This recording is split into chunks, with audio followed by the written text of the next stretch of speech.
If you're painting both the wall and the ceiling, always start with the ceiling. Cover the floor with a drop cloth or paper. For a better result, clean the wall of dirt and grease. Use a disposable mop and attach it to the hinged sanding tool.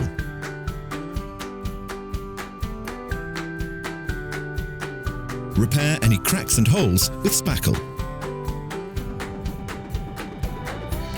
Let it dry. Sand and wipe away the sanding dust with a microfiber cloth. Mask trims and architraves thoroughly. Use a paper cover to protect the trims from paint splashes. Do not mask all the way against the wall. It makes the removal of the masking easier. Seal any gaps between the trim and the wall with sealant.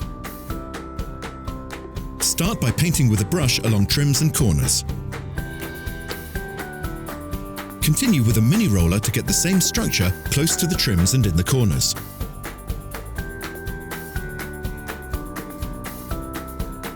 Use a maxi roller on the rest of the wall. Start by painting 2 roller widths into the wall to spread the paint more easily. Paint one wall at a time so that the paint doesn't dry in between. This prevents visible overlaps. Use an extension pole and work with a light pressure against the wall. Let the paint dry. Sand the surface lightly and wipe away the sanding dust before painting a second time. Paint the wall one more time. Spread the paint on a smaller surface and finish with a light roller stroke from the ceiling to the floor. This will give you an even structure. Make sure you have a lot of paint in the roller.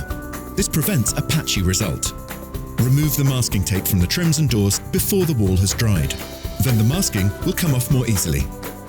Now the wall is painted and ready.